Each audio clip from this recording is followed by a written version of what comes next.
बहुत बड़ा प्रभाव होता है।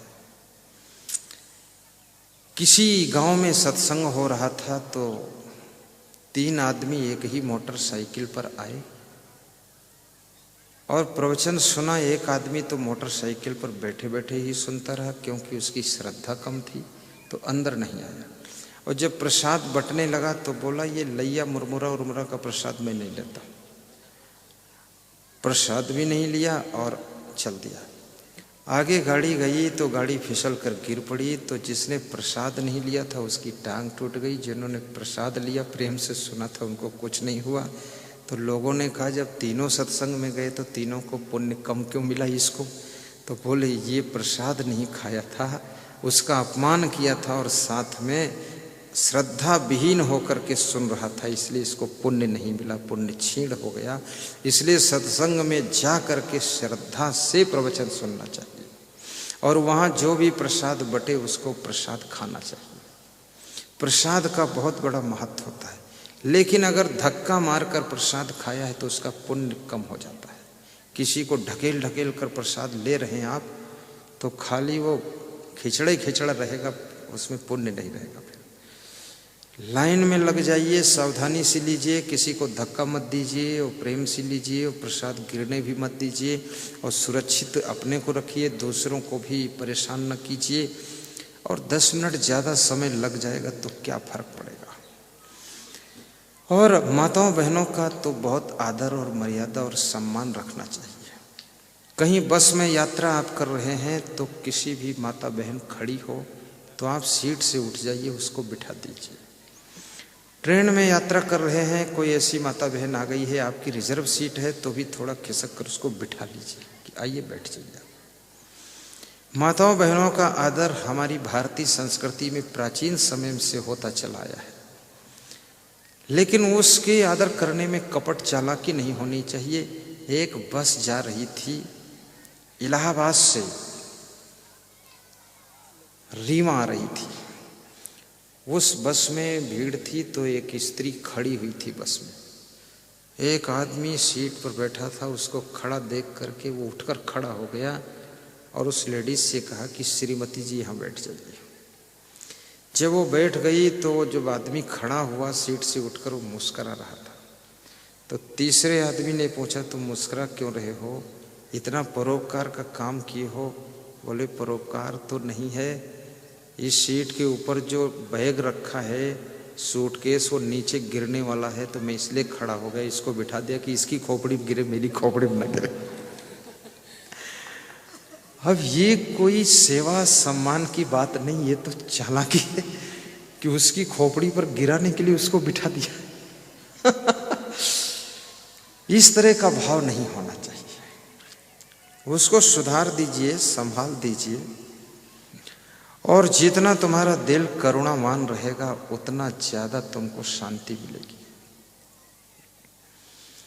जीवन थोड़ा है, जीने का ढंग नहीं आया तो जिंदगी बोझा बन जाएगी, और जीने का ढंग आ गया तो जिंदगी पूजा बन जाएगी। हिम्मत कभी मत हारिए, पराक्रमी बन करके जिंदगी जियो। और ये भी याद रखना, कितना ही संकट में फंस गए हो लेकिन अपने कर्तव्य को कभी भूलिए मत। जो लोग कर्तव्य को भूल जाते हैं वह लोग अधिक संकट में फंसते चले जाते हैं। अपने धर्म मर्यादा का भी हमेशा ख्याल रखिए और कर्म फल पर विश्वास कीजिए। कबीर कमाई आपनी कभी न निष्फल जाए, बोया पेड़ बबूल का आम कहाँ से खाए। कबीर साहब कहते हैं, अगर अपने खेत में आप बबूल बोते हो और बबूल के पेड़ से आम के फल खाना चाहते तो कभी नहीं मिल सकते हैं, आपके कांटे ही चुभेंगे।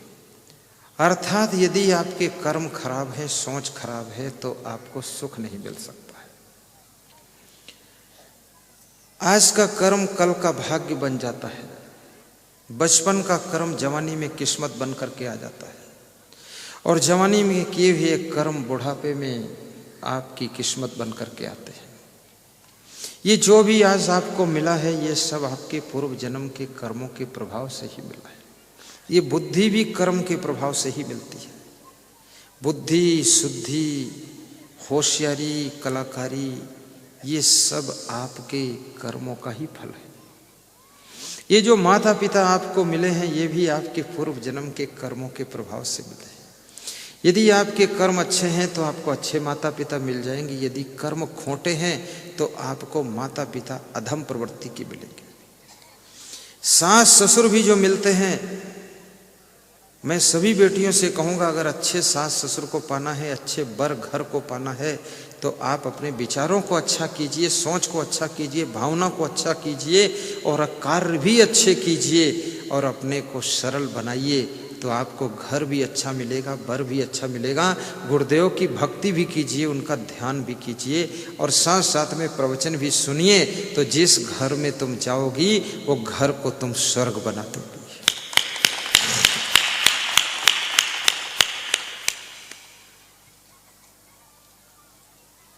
हर इंसान को अच्छी चीज पसंद होती है। तुम चप्पल खरीदते हो, चाहते हो अच्छे खरीदो, गाड़ी भी अच्छी पसंद करते हो, साड़ी अच्छी पसंद करते हो, लाड़ी अच्छी पसंद करते हो, कपड़े अच्छे पसंद करते हो, भोजन अच्छा पसंद करते हो, थाली अच्छी पसंद करते हो, लेकिन गाली अच्छी नहीं पसंद करते। और सब तुमको अच्छा पसंद है, अच्छी पत्नी पसंद करते हो, अच्छे पति को पसंद करते हो, अच्छे सास ससुर हो पसंद कर, लेकिन याद रखना, अगर तुम अच्छा पसंद करते हो, अच्छा ही चाहते हो, तो स्वयं भी अच्छा किया करो, अच्छे बन जाया करो। जब तुम अच्छे हो जाओगे तो तुमको सब अच्छा अच्छा मिलता चला जाएगा। खुद को अच्छा नहीं बना पाओगे तो तुम्हें दुनिया में कुछ अच्छा मिलने वाला नहीं। खुद को अच्छा बनाइए।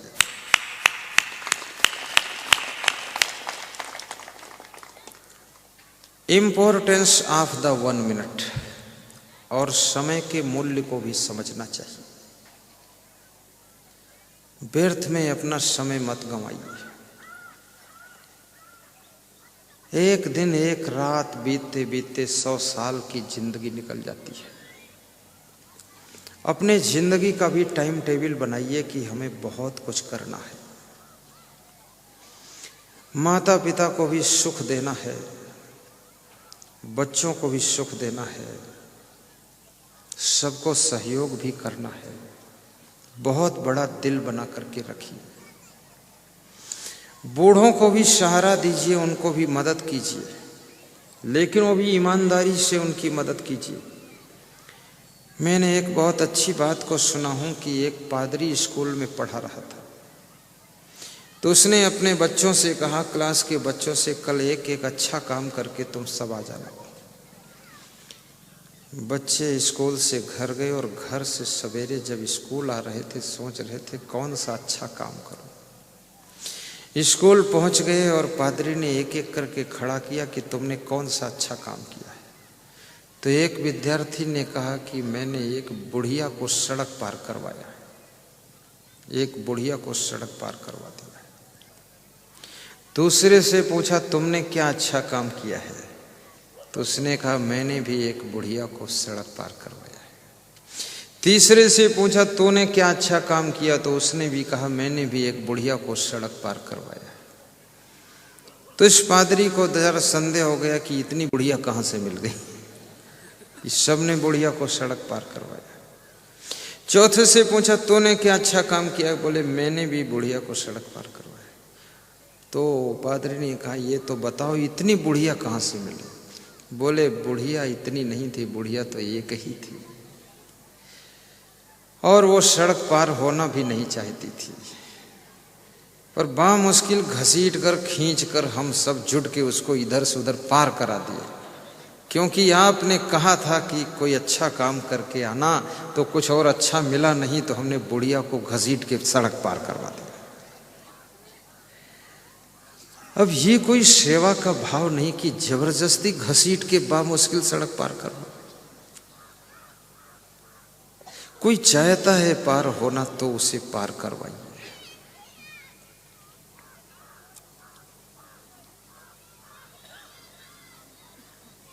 परोपकाराय शताम विभूतया, एक चौपाई गाइए, बहुत आनंद आ जाएगा। परहित सरिस धर्म नहीं भाई। सब बोलो।